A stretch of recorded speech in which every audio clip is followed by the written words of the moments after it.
Hello, कैसे हैं प्यारे बच्चों। निश्चित रूप से आप लोग अच्छे होंगे।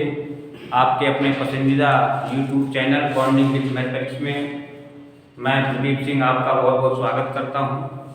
आइए आज के सेशन में हम लोग जो है डीएलएड फर्स्ट सेमेस्टर के लिए डीएलएड फर्स्ट सेमेस्टर का मैथमेटिक्स का 6 यूनिट जो है हम लोग आज करेंगे। इससे पहले हम लोगों ने 5वां यूनिट किया था। आज हम जो है देखिए क्या क्या करने वाले हैं, थोड़ा समझ लिया जाए और उसके बाद जो है फिर हम लोग एक एक चीज़ों को डिस्कस करेंगे। तो यहाँ पर सबसे पहले हम यहाँ पर पॉइंट आउट कर दें कि क्या क्या करेंगे। सबसे पहले हम जो है आभास संख्या का अर्थ समझेंगे और दूसरा हम जो है भाग संख्या का अर्थ समझेंगे। जो सिलेबस में है, सिलेबस के अकॉर्डिंग हम लोग जो है चलेंगे। इस यूनिट में आभास संख्या, भाग संख्या और इसके बाद हम आभास गुणनखंडों की बात करेंगे और इसके उपरांत हम जो है देखिए आपको याद होगा हमने समापवर्त और समापवर्तक की संकल्पना को पढ़ा था। उससे आगे हम लोग आज करेंगे लासा, जिसको हम लोग जो है लासा की अवधारणा यहाँ पर हम लोग समझने का प्रयास करेंगे और मासा को समझने का प्रयास करेंगे। मासा का मतलब महत्तम समापवर्तक और लासा का मतलब आप सभी लोग जानते हैं लघुत्तम समापवर्त होता है। और इसके उपरांत हम लोग लासा और मासा में, लासा व मासा में, लासा और कर लीजिए यहाँ पर, लासा और मासा में संबंध क्या होता है इसको भी जानेंगे। दिखाई दे रहा है आप लोगों को सभी को। देखिए इस यूनिट में इतनी चीजें हम लोग करेंगे। आज ये पूरा यूनिट जो है करेंगे हम लोग। आप ये कह सकते हैं कि मैराथन क्लास होगी आज की, पूरा यूनिट करेंगे। उस यूनिट में इन पॉइंटों को हम लोग डिस्कस करने वाले हैं, ध्यान दीजिएगा। ठीक है, 1 2 3 4 5 6 टॉपिक पर हम लोग बात करेंगे। आइए हम लोग बात करते हैं सबसे पहले आभास संख्या की। किसकी बात कर रहे हैं? आभास संख्या की। वैसे जब हम लोग संख्याएं पढ़े थे वहां पर भी आभास संख्याओं को बताया गया था कि ऐसी संख्याएं जो एक और स्वयं से केवल विभाजित होती हैं आभास संख्या कहलाती है। लेकिन यहाँ पर हम जो है आपको इस कॉन्सेप्ट से लेकर के आभास संख्या को डिफाइन करेंगे। आप सभी जानते हैं हमने अपवर्तक बताया है। क्या बताया है? अपवर्तक। जब भी हम किसी संख्याओं के अपवर्तक निकालते हैं, जैसे मान लीजिए हम यहाँ पर 1 के अपवर्तक निकालें तो केवल 1 होगा, 2 के अपवर्तक निकालें तो 1 और 2 होगा, 3 के अपवर्तक निकालें तो 1 और 3 होगा। इसके बाद जो है हम 4 के अपवर्तक निकालेंगे तो 1 होगा, 2 होगा और 4 होगा। इसी तरह से 5 के अगर निकालेंगे तो 1 और 5 होगा, 6 के निकालेंगे तो 1 जो है और 2 होगा, 3 होगा और 6 होगा। अपवर्तक आप समझते हैं, जिन संख्याओं से संख्या पूरी पूरी विभाजित हो जाएगी वो उसके अपवर्तक कहलाएंगे। अब यहां पर ये संख्या है, ध्यान दीजिएगा, ये संख्याएं हैं और ये क्या है? अपवर्तक। अगर इस टेबल पर हम ध्यान दें इस टेबल को अगर हम यहाँ पर थोड़ा सा ऑब्जर्व करें, समझें, तो देखिए यहाँ से आपका जो है 1 का जो अपवर्तक है वो 1 है, 2 के अपवर्तक 1 और 2 हैं, 3 के अपवर्तक 1 और 3 हैं, 4 के अपवर्तक 1 2 4 हैं, 5 के 1 और 5 है, 6 का आपका 1 2 3 6। इस तरह से हम डिफरेंट संख्याओं के अपवर्तक ज्ञात कर सकते हैं। अब यहाँ से एक चीज आपको देखने को मिल रही होगी कि कुछ संख्याएं ऐसी हैं, अगर हम एक को छोड़ दें, यहाँ पर एक संख्या ये ऐसी एक लंबी है जिसका केवल और केवल एक अपवर्तक है। यहां पर इसके अलावा आप देख रहे हैं किसी के 2 अपवर्तक हैं और किसी के 2 से अधिक हैं, किसी के 2 अपवर्तक हैं और किसी के 2 से अधिक हैं। तो यहां से 2 बातें हमें मिल रही हैं और वहीं से हम जो है इन दोनों संख्याओं को एक भाज्य, अभाज्य और दूसरी हम जो है अभाज्य संख्या को डिफाइन करेंगे। ध्यान दीजिएगा, क्योंकि हम यहाँ पर अभाज्य संख्या और भाज्य संख्या को यहाँ पर डिफाइन कर रहे हैं, तो यहाँ से ये निकल के आती है कि ऐसी संख्याएं जिसके अपवर्तक केवल 2 होंगे। कितने होंगे प्यारे बच्चों? केवल 2। आप देख रहे हैं कि 2 के केवल 2 अपवर्तक हैं, आप 3 के देख रहे हैं केवल 2 अपवर्तक हैं, 5 के आप देख रहे हैं केवल 2 अपवर्तक हैं। तो ऐसी संख्याएं जिनके केवल और केवल 2 अपवर्तक होंगे वो आभाज्य संख्याएं कहलाएंगी। क्या कहलाएंगी? आभाज्य संख्या कहलाएंगी। अब यहाँ पर जो 1 है, इसलिए याद रखिएगा, यहाँ पर बहुत ही इंपॉर्टेंट चीज आपको बता रहे हैं, स्टार लगा के यहाँ लिख देते हैं कि 1 ना तो भाज्य में आता है और ना ही अभाज्य में आता है। याद रखिएगा, 1 ना तो भाज्य है और ना ही अभाज्य। कारण क्या है? कारण यह है कि अभाज्य संख्या को होने के लिए उसके कम से कम 2 अपवर्तक होने चाहिए। कितने अपवर्तक होने चाहिए? 2 अपवर्तक होने चाहिए। और इसी के जस्ट अपोजिट अगर हम भाज्य संख्या पर बात करें तो वैसे तो हमने पढ़ रखा है कि भाज्य संख्याएं वो संख्याएं होती हैं जो स्वयं से और एक के अलावा भी किसी से विभाजित हो जाती, ऐसी हमने एक परिभाषा पढ़ रखी है। लेकिन यहाँ पर हम अपवर्तक के रेफरेंस में अगर यहाँ पर परिभाषा दें तो ऐसी संख्या जिसके 2 से अधिक अपवर्तक होंगे वो क्या कहलाएंगी?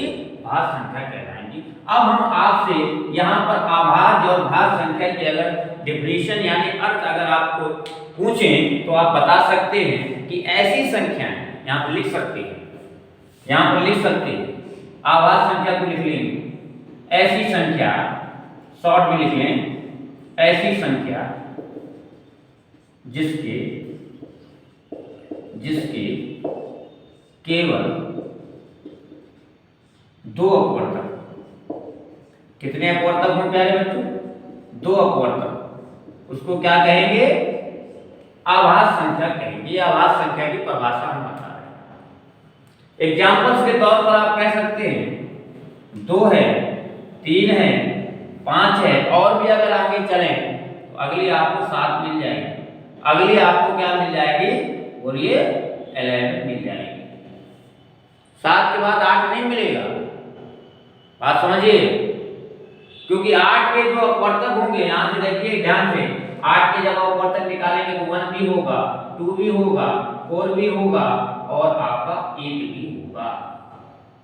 देखिए, तो इसके 2 से अधिक अपवर्तक होंगे। तो सबसे अच्छा तरीका है आभाज्य संख्या को पहचानने का कि जिसके अपवर्तक जो है आपके 2 होंगे उसको हम लोग क्या कहेंगे? आभाज्य संख्या कहेंगे। ये आपकी आभाज्य संख्या की परिभाषा है। इसी के जस्ट अपोजिट अगर हम भाज्य संख्या की परिभाषा बनाएंगे, यहाँ पर मैं लिख देता हूँ, देखिएगा यहाँ से लिख देते हैं। तो ऐसी संख्या यहाँ लिख देते हैं, आप लोग नोट भी करके चलें। ऐसी संख्या जिसके केवल 2 से अधिक अपवर्तक, 2 से अधिक अपवर्तक, यानी शर्त यह है कि कोई भी संख्या होगी, अगर उसके अपवर्तक 2 से अधिक होंगे तो वो आपकी क्या कहलाएगी, भाज्य संख्या कहलाएगी। क्लियर है? तो यहां से आपको ये क्लियर हो गया। यहाँ पर एग्जाम्पल आप बता सकते हैं, बताइए एग्जाम्पल्स। अभी आप देख पा रहे हैं 4 से शुरुआत हो रही है, 4 है, 6 है, 8 है, इस तरह से ये आपके तमाम एग्जाम्पल्स, आपके तमाम उदाहरण को। तो यहां से आभाज्य संख्या और भाज्य संख्या आपके क्लियर। प्रश्न जो है यहां पर आपको एक को ध्यान रखना है कि ये ना तो भाज्य है और ना ही ये अभाज्य है। कारण क्या है कि कोई भी परिभाषा इसको सेटिस्फाई नहीं कर रही है, इसलिए इसको ना तो भाज्य में रखा गया है और ना ही अभाज्य में रखा गया है। एक प्रश्न बहुत ही पॉपुलर है जो ज्यादातर पूछा जाता है कि सबसे छोटी अभाज्य संख्या कौन सी है। तो देखिए यहां से सबसे छोटी अभाज्य संख्या क्या है, 2 है, क्योंकि 2 से शुरुआत हो रही है। तो सबसे छोटी अभाज्य संख्या क्या है, 2। बहुत ही एक यहाँ पर एक प्रश्न आता है कि सम अभाज्य संख्या कौन सी है। तो सम अभाज्य संख्या केवल और केवल एक है, वो है 2 ही। सम अभाज्य संख्या ये अभाज्य भी है और सम भी है। क्लियर? तो इस तरह से सम और अभाज्य आपका क्लियर है। इसके बाद हम लोग बात कर रहे हैं, ये 2 चीजों की हम लोगों ने बात कर ली है, अब हम अभाज्य गुणनखंडों की बात करेंगे। तो आप जान रहे हैं कि अभाज्य गुणनखंड, इसमें जुड़ा है अभाज्य और गुणनखंड को तो जानते हैं आप, बात समझिए। तो ऐसे गुणनखंड अगर किसी भी संख्या के हम गुणनखंड करें, अगर वो सभी गुणनखंड क्या हैं, अभाज्य संख्याएं हैं, तो हम जो है उसको क्या कहेंगे, वो अभाज्य गुणनखंड हो जाएंगे। गुणनखंड का मतलब अपवर्तक से ही है, आप जानते हैं। तो अगर मैं आपसे कहूं कि आप जो है यहां से देखिए ये 6 के आप जो है क्या करिए, गुणनखंड निकालिए। तो 6 के गुणनखंड तो 1 हो जाएगा, 2 हो जाएगा, 3 हो जाएगा, बात समझिए 6 हो जाएगा। लेकिन अगर मैं अभाज्य की बात करता हूं तो यहां से अभाज्य हो जाएगा आपका 2 गुणे 3। तो ये अभाज्य गुणनखंड हो जाएंगे, क्योंकि सभी गुणनखंड क्या है, अभाज्य हैं, इसलिए ये आपका अभाज्य गुणनखंड हो जाएगा। तो जब भी हम अभाज्य गुणनखंडों की बात करेंगे तो हम क्या करेंगे, वो ऐसे गुणनखंड करेंगे कि वो सारे के सारे कैसे हों, अभाज्य। क्लियर? अभाज्य गुणनखंड की बात क्यों कर रहे हैं, क्योंकि जब हम अभी लासा और मासा के कॉन्सेप्ट को बताएंगे तो वहां पर आपको ये अभाज्य गुणनखंड एक विधि है जिसकी सहायता से हम लासा और मासा ज्ञात करेंगे। तो आइए, अभाज्य गुणनखंड आप समझ गए हैं, अब हम लोग चलते हैं लासा और मासा की तरफ। ठीक है, जो बहुत ही आपका एक तरह से इंपॉर्टेंट है। तो आइए हम लासा और मासा की तरफ चलते हैं।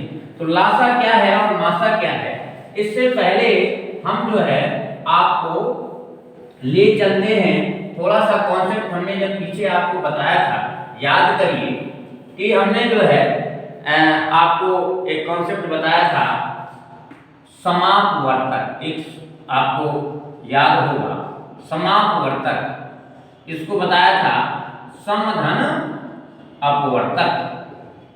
ठीक है ना, ऐसे अपवर्तक जिसमें 2 अपवर्तक क्या हो, समान हो, उसको हम लोग समापवर्तक कहते हैं। और एक शब्द आपको बताया था समवप, आपका समापवर्त बताया था, याद करो समापवर्त बताया था।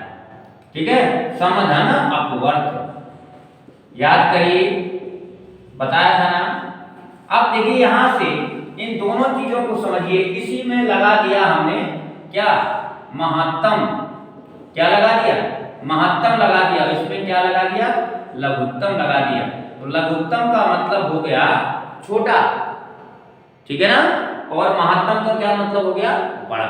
एक एग्जांपल्स के माध्यम से इसको समझने का प्रयास करेंगे। ठीक है, आइए एक एग्जांपल्स के माध्यम से समझने का प्रयास करें मासा और लासा को। देखिए यहां से अगर हम यहां पर 2 नंबर ले लें, ध्यान दीजिएगा, हमने ले लिया 15 और ले लिया यहां पर 25। ध्यान दीजिए, अब 15 के अपवर्तक निकालेंगे। जब 15 के अपवर्तक निकालिए 15 के अपवर्तक क्या होंगे? ऐसी संख्याएं जो इसको काटती हैं वही अपवर्तक होते हैं। तो 1 देखिए होगा, 2 तो कैंसिल होगा नहीं, 3 से हो जाएगा, फिर 5 हो जाएगा, फिर 5 के बाद जो है क्या आ जाएगा आपका 15 आ जाएगा। क्या इसके अलावा कोई नंबर ऐसा होगा जो 15 को काटेगा? नहीं। बोलिए, 1 से कैंसिल हो जाएगा, 2 से तो होना नहीं है, 3 से हो जाएगा, 4 से होना नहीं है, 5 से हो जाएगा, और 5 के बाद सीधे 15 से होगा। इसके बाद हमने 25 के अपवर्तक लिखे यहाँ पर। देखिए 25 के अपवर्तक लिखे, 25 के अपवर्तक लिखे। बताइए 25 के अपवर्तक क्या होगा? 25 का क्या होगा? 1 होगा। इसके बाद जो है यहाँ पर 5 होगा। 5 के बाद क्या होगा बताइए? 5 के बाद 25 होगा। क्या और कोई नंबर है जो 25 को काटेगा? और कोई नंबर नहीं। ठीक है। अब यहां से आप ये अपवर्तक हो गए साहब। यहां पर अगर हम समापवर्तक की बात करें, समापवर्तक की बात करें तो समापवर्तक क्या हो गया बताइए? समापवर्तक हो गया जो दोनों में कॉमन है। देखिए 1 आपका दोनों में कॉमन, 1 लिख दिया। इसके बाद और कॉमन क्या है? 5 है, तो 5 लिख दिया। तो 1 और 5 जो है ये क्या है? समापवर्तक है। लेकिन इसमें लिखा क्या है? महत्तम समापवर्तक। मासा का मतलब होता है महत्तम समापवर्तक। तो अगर हम महत्तम निकालेंगे यहाँ पर, महत्तम समापवर्तक, तो इसी में से 1 और 5 में से जो सबसे बड़ा होगा वही तो महत्तम समापवर्तक होगा। तो देखिए यहाँ से ये 5 बड़ा है, तो आंसर क्या हो जाएगा? महत्तम समापवर्तक 5। तो इस तरह से हम जो है महत्तम समापवर्तक की अवधारणा को समझ सकते हैं। अब यहाँ पर प्रश्न आता है कि मासा निकालने की कितनी विधियां हैं? तो मासा निकालने की आपकी जो हम लोग परंपरागत 2 विधियां हैं जिनका यूज ज्यादा करते हैं निकालने में, तो वो जो है 2 विधियां हैं। एक आपकी आभाज गुणनखंड विधि है और दूसरी आपकी कौन सी विधि है? भाग विधि है। तो इन दोनों विधियों को डिस्कस कर ले रहे हैं। इसके बाद फिर हम लघुत्तम समापवर्तक पर समापवर्त पर ले चलेंगे आपको। तो आइए सबसे पहले हम जो है आभाज गुणनखंड विधि की बात कर रहे हैं। तो देखिए आभाज गुणनखंड विधि क्या है? देखिए यहाँ पर हम जो है कॉन्सेप्ट को समझने का प्रयास कर रहे हैं कि जो हमारा इसमें टॉपिक है उन चीजों का जो कॉन्सेप्ट है, संकल्पना है, उसको समझने का प्रयास कर रहे हैं। तो देखिए यहाँ से सबसे पहले हम जो है आभाज गुणनखंड विधि, कौन सी विधि है? आभाज गुणनखंड विधि। इससे आभाज गुणनखंड विधि से यहाँ पर लिख सकते हैं मासा को ज्ञात करना चाह रहे हैं। मासा आपका टॉपिक है और इसको सबसे पहली विधि है आभाज गुणनखंड विधि के द्वारा मासा ज्ञात करना। तो कैसे ज्ञात करेंगे? एक बेसिक तरीका तो हमने आपको मासा का बताया कि अपवर्तक आप निकालें। लेकिन क्या होता है कि जब कोई बड़ा नंबर होता है तो उसमें जो बेसिक आपका ये कॉन्सेप्ट है अपवर्तक निकाल करके मासा ज्ञात करना, ये काफ़ी कॉम्प्लिकेटेड हो जाता है। तो इसलिए हम लोग जो है फिर विधियों पर देखते हैं। तो आभाज गुणनखंड विधि, गुणनखंड विधि सॉरी, तो इसमें जैसे हमने नंबर ले लिया, यहाँ पर हमने ले लिया 30 और क्या 15। ध्यान दीजिएगा 30-15 का मासा ज्ञात करना है। 30 और 15 का क्या ज्ञात करना है? मासा ज्ञात करना है। तो 30 और 15 का मासा ज्ञात करना है, तो इसके हम क्या करेंगे? आभाज गुणनखंड करेंगे। तो बहुत ही आसान तरीका है। 30 के जब आभाज गुणनखंड करेंगे तो 2 × 3 और × 5, 5 या 15 × 30 इस तरह से हो। ये इसके क्या है? आभाज गुणनखंड। 15 के करेंगे तो 15 के क्या हो जाएगा? 3 × 5। बात समझिए। अब यहाँ पर जब मासा निकालेंगे तो मासा निकालने के लिए हम क्या करेंगे? जो दोनों में कॉमन होगा उसको नोट कर लेंगे। 3 और 5 जो है कॉमन है, इसलिए क्या हो जाएगा? ये 15 आपका आंसर हो जाएगा। तो ये है आपकी आभाज गुणनखंड विधि से मासा कैसे ज्ञात करते हैं। इस तरह से आप तमाम एग्जाम्पल्स लेकर के लेकिन क्या है कि पहले आपको आवाज गुणनखंड ज्ञात करना होगा और जो दोनों में कॉमन होगा उसको आप जो है यहाँ पर रख करके बाद में क्या कर देंगे, मल्टीप्लाई कर देंगे। अब इसी को अगर हमको भाग विधि से ज्ञात करना होता तो कैसे ज्ञात करेंगे, तो आइए दूसरी विधि हम लेते हैं, भाग विधि। कौन सी विधि लेते हैं, भाग विधि। तो मासा की बात कर रहे हैं, अब भाग विधि कैसे करेंगे, देखिए भाग विधि नाम है भाग विधि। कौन सी विधि है, डिवीजन मेथड है। तो भाग विधि से हम लोग कैसे करेंगे मासा, यहाँ से देखिए। तो भाग विधि में मान लीजिए हमने ले लिया यहाँ पर 70 और यहाँ ले लिया 20। ध्यान दीजिए 70 और 20 का मासा निकालना है, ठीक है ना। तो हमने क्या किया, भाग विधि से कर रहे हैं तो 20 का भाग किसमें देंगे, 70 में देंगे। तो 20 दिया क्या हो जाएगा 60 में, क्या बचेगा बेटा 0 और 1 बचेगा। अब जो बचेगा उसको इसमें से भाग करेंगे, 10 दूनी, जिससे पूरा पूरा भाग चला जाएगा वही क्या कहलाएगा, मासा कहलाएगा। यहाँ पर आंसर क्या हो जाएगा इसका, मासा हो जाएगा प्यारे बच्चों 10, ठीक है ना। इस तरह से हम भाग विधि से भी निकाल सकते हैं, ठीक है ना। दो संख्याओं की बात हो रही है, अगर 3 संख्याओं की बात होगी तो पहले 2 संख्याओं का मासा निकाल लेंगे और फिर उसके बाद जो मासा आएगा वो फिर तीसरी संख्या से उसका मासा निकालेंगे। तो इस तरह से हम 3 संख्याओं का भी मासा ज्ञात कर सकते हैं। तो इस तरह से हमें जो है जो मासा ज्ञात करने की 2 विधियां हैं, एक आपकी आवाज गुणनखंड विधि है और दूसरी आपकी क्या है, भाग। अब आइए हम लोग नेक्स्ट उस पे चलते हैं, लासा। लासा का मतलब है लघुत्तम समापवर्त।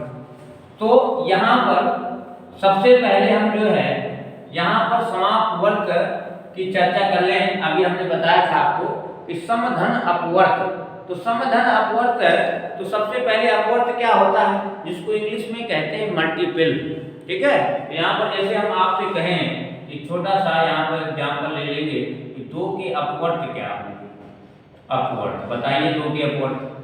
2 के अपवर्त का मतलब है 2, यानी अपवर्त निकालने के लिए हम प्राप्त संख्याओं का इसमें क्या करते हैं, गुणा कराते जाते हैं और गुणा करने के उपरांत जो आपको संख्याएं प्राप्त होती जाती हैं वो उसके क्या कहलाते हैं, अपवर्त कहलाते हैं। तो देखिए यहाँ से ये हमने 2 का 1 में गुणा कराया तो 2 मिला, 2 दूना 4 मिला, 2 तिया 6 मिला, 2 चौको 8 मिला।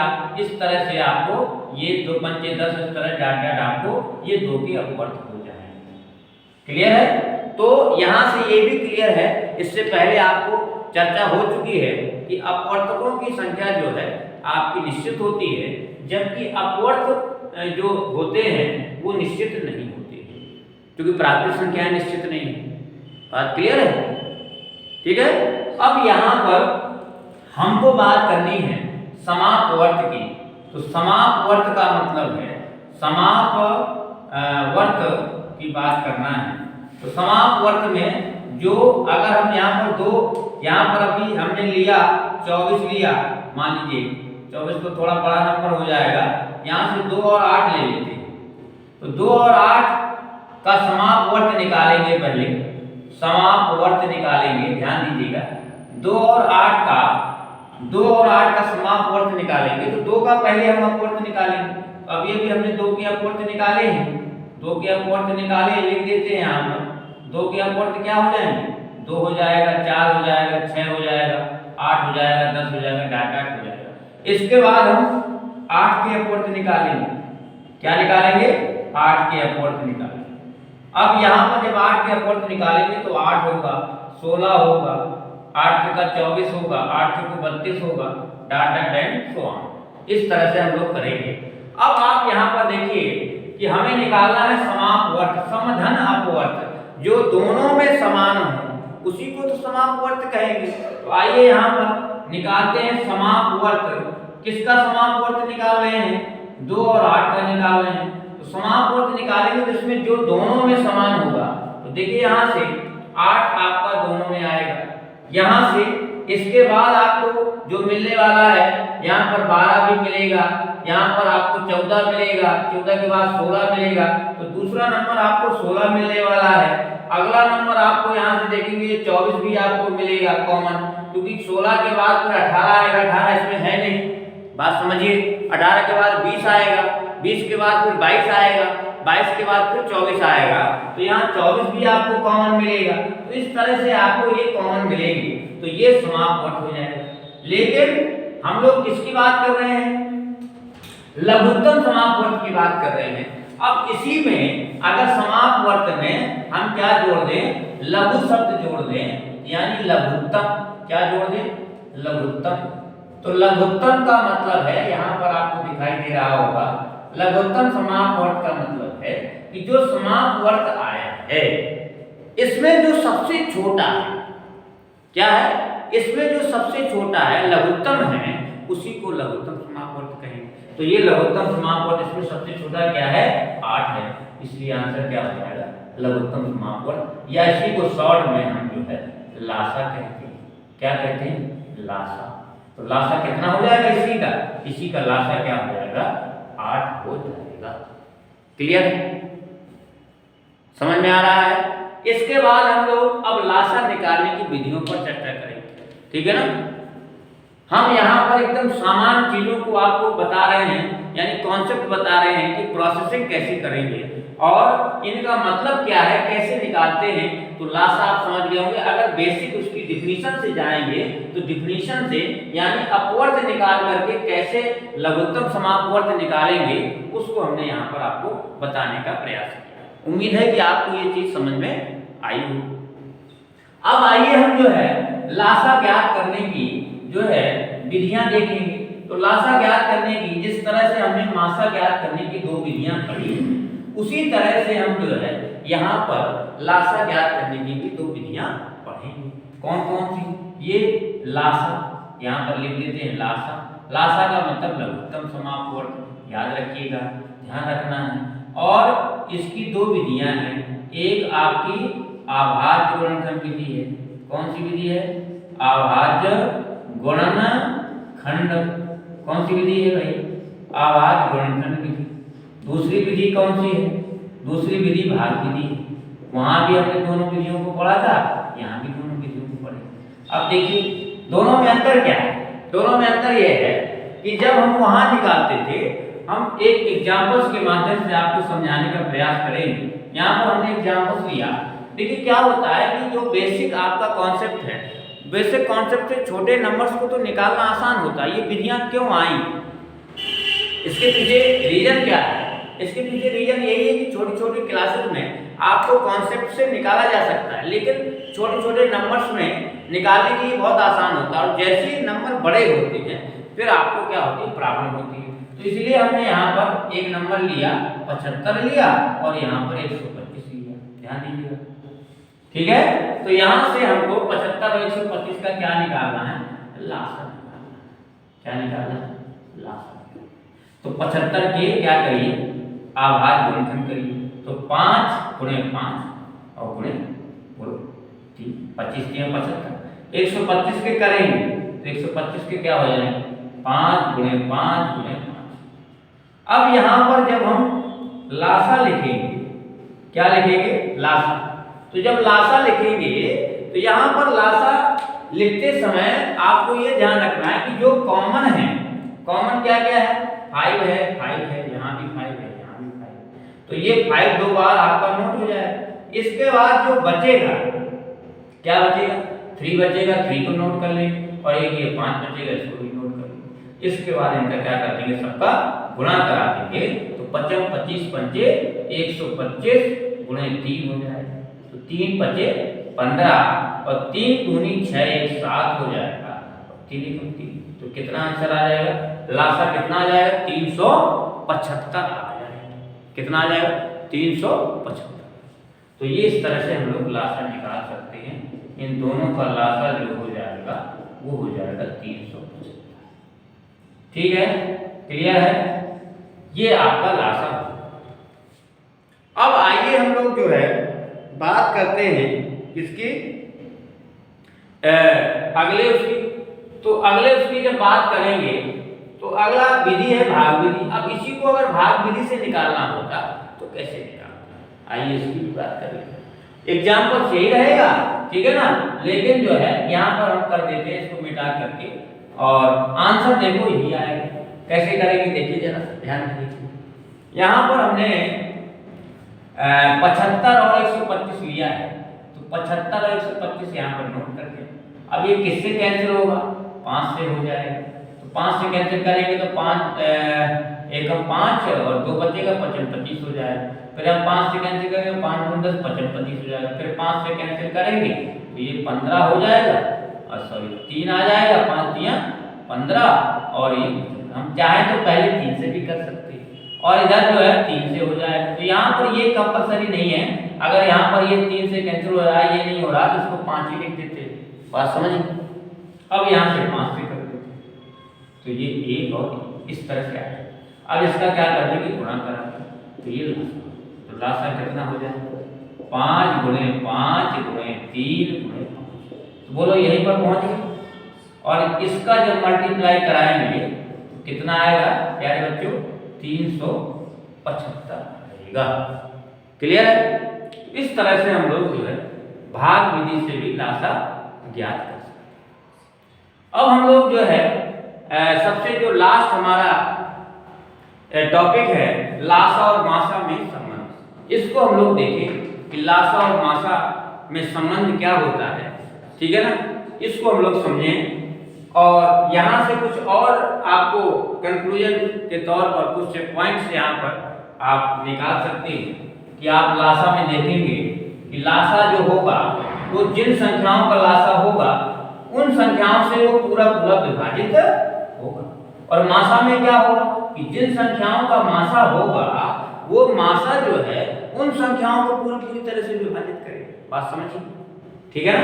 अभी आप देख रहे थे कि 25 और 75 था, यहाँ पर 75 और 125 का जो लासा निकल रहा था, याद करो कितना निकाला था हम लोगों ने, नोट किया होगा आप लोगों ने, 375। तो जो लासा निकलता है, लासा की खासियत होती है इन दोनों संख्याओं से ये विभाजित होगा, बात समझिए। और जो मासा होगा, अगर हम यहाँ पर मासा निकालते हैं, 175 और 125 का मासा निकालते हैं, तो मासा कितना निकलता, मासा आपका निकलता 25, मासा कितना निकलता 25। अब इसमें खासियत है कि इस 25 से ये दोनों विभाजित, ध्यान दीजिए, ठीक है। तो इस चीज को भी आपको अच्छे से यहां पर समझना होगा। तो कैसे मासा ज्ञात किया जाता है और कैसे लासा ज्ञात किया जाता है, ये आपने यहाँ पर देखा। अब हम अगले पड़ाव पर हैं, यानी अगला जो हमारा लास्ट यहाँ पर आज का जो टॉपिक था आज के सेशन का, वो है लासा और मासा में संबंध। तो यहाँ पर इसको एक जो रिलेशन होता है उसको यहाँ पर याद करना जरूरी हो जाता है, और उसके आधार पर जो प्रश्न बनेंगे उस प्रश्नों को हम आसानी से सॉल्व कर लेंगे। तो क्या होता है जरा संबंध देखते हैं। तो यहाँ पर लिख देते हैं कि लासा तथा मासा में, लासा तथा मासा में क्या संबंध, क्या रिलेशन होता है भाई, रिलेशन बिटवीन लासा एंड मासा, ठीक है। यानी अगर इसको इंग्लिश में कहें तो इंग्लिश में भी आप कह सकते हैं, ठीक है ना। तो यहां पर संबंध जो है उसको याद रखना पड़ेगा। ये संबंध जो है लासा गुणे मासा बराबर पहली संख्या गुणे दूसरी संख्या, पहली संख्या गुणे दूसरी संख्या। ये आपका लासा और मासा में क्या होता है, संबंध होता है। इसको आप ब्रैकेट में एक तरह से फार्मूला है, ठीक है ना। इस संबंध का हम लोग जो है सवालों में यूज कर सकते हैं। कैसे यूज कर सकते हैं, उसने कहा कि जो है अभी अभी आपने देखा, उसने कहा कि 75 और 125 का लासा 375 है। तो यहां पर है भी लिख सकते हैं, है तो मासा क्या होगा? तो मासा क्या होगा? अब इस सवाल को लगाने के लिए यहाँ पर आप देख पा रहे होंगे कि हमें जो है तीन चीजें यहाँ पर चार हैं। एक पहली संख्या है और दूसरी क्या है? दूसरी संख्या है और लासा है और मासा है। देख पा रहे हैं? तो यहाँ पर पहली संख्या क्या है भाई? 75 है। तो 75 है और लासा कितना है? लासा हमारा 375 है। तो यहाँ पर लासा की जगह पर मैं 375 रख दूं। मासा हमें ज्ञात करना है तो मासा लिख दें। और पहली संख्या कितनी है? 75 है और दूसरी कितनी है प्यारे बच्चों? 125। देख लीजिए आप। और इस रिलेशन की हेल्प से, इस रिलेशन की सहायता से हम जो है मासा ज्ञात कर सकते हैं। आइए मासा ज्ञात करें। तो मासा बराबर कितना हो जाएगा प्यारे बच्चों? देखिए यहाँ से इसको हम जो है पक्षांतर करेंगे तो आप सभी जानते हैं कि जब गुणा में होती है, जब दूसरी तरफ जाता है तो भाग हो जाता है। तो ये 375 का हो जाएगा ना। अब इधर से जब हम इसको भाग करेंगे तो यहाँ से आप देखिए ये 3 बार हो जाएगा। 3 5 15, 3 दूनी 6 और एक हाथ से लगेगी 7 हो जाएगा। 3 एकम 3 तो 125 से 375 3 बार कैंसिल हो जाएगा। और 3 से 75 को कैंसिल करेंगे तो 3 दूनी 6 हो जाएगा और 3 5 15 हो जाएगा। तो मासा कितना निकल आएगा प्यारे बच्चों? 25।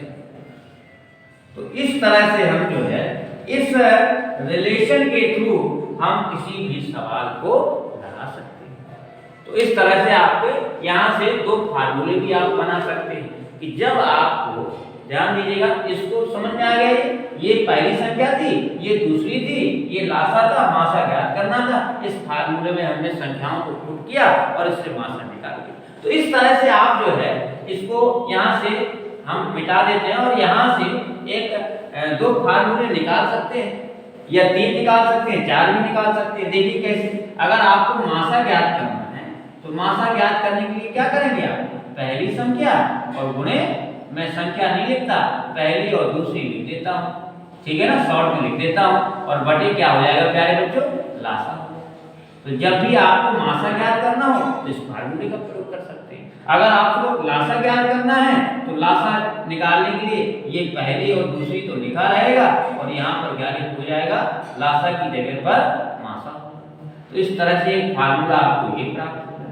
अगर आपको पहली संख्या ज्ञात करना है तो उसके लिए आपको लासा और मासा में दूसरी संख्या से इसको विभाजित करते हैं। और इसी तरह से दूसरी संख्या जब ज्ञात करना है, पहली ज्ञात करना था तो आप दूसरी संख्या से विभाजित करेंगे और जब पहली ज्ञात करना होगा तो दूसरी से विभाजित करेंगे। बात समझ रहे हैं? तो इस तरह से इस फार्मूले का आप प्रश्नों में क्या कर सकते हैं? यूज कर सकते हैं। तो आज के सेशन में हम लोगों ने जो एक बार मैं थोड़ा सा समराइज कर दूं, ये पूरा ऑल ओवर यूनिट जो 6 था आपका, जो डीएलएड फर्स्ट सेमेस्टर, क्योंकि ये सभी क्लासेस के लिए उपयोगी है, प्रतियोगी परीक्षाओं के लिए भी उपयोगी है, लेकिन खास तौर से जो सिलेबस के अकॉर्डिंग अगर हम डीएलएड फर्स्ट सेमेस्टर की बात करें तो जिन चीजों को हमको इस यूनिट में पढ़ना था, आवाज संख्या, भाज्य संख्या, गुणनखंड, आवाज गुणनखंड क्या होता है, लासा की अवधारणा, मासा की अवधारणा और साथ ही साथ लासा और मासा में क्या रिलेशन होता है, इसको हम लोगों ने डिस्कस किया। तो उम्मीद है कि आज का ये सेशन आपको पसंद आया होगा। मिलते हैं हम लोग नेक्स्ट वीडियो में, तब तक के लिए जय हिंद।